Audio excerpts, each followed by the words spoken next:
लोमड़ी के कारनामों से भरपूर हमने अनेक कहानियां पढ़ी हैं।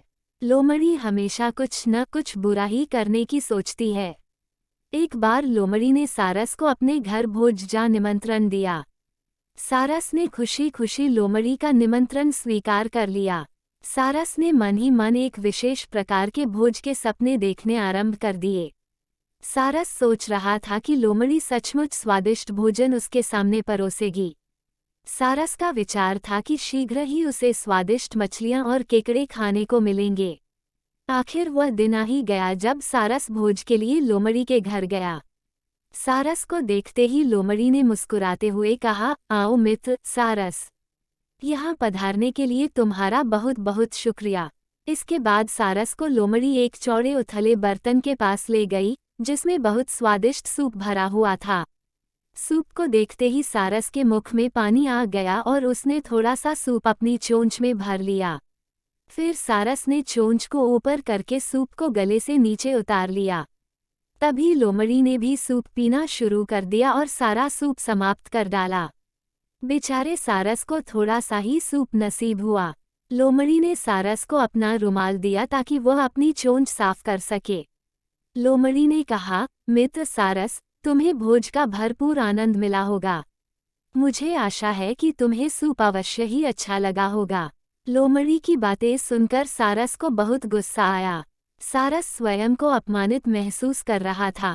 सारस जैसे ही लोमड़ी से विदा लेकर बाहर आया, तभी चतुर लोमड़ी सारस का उपहास करते हुए जोर जोर से हंसने लगी।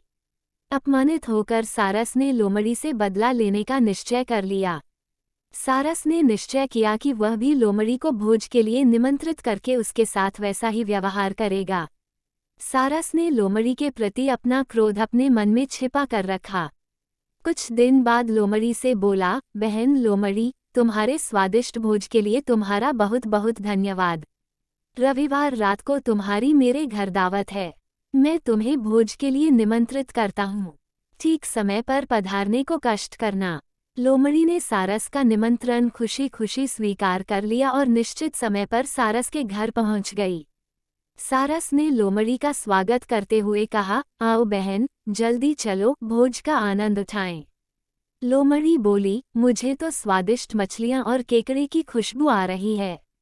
मैं अब प्रतीक्षा नहीं कर सकती। सारस लोमड़ी को एक सुराहीनुमा लंबे बर्तन के पास ले गया जिसमें केकड़े और स्वादिष्ट मछलियां भरी हुई थीं।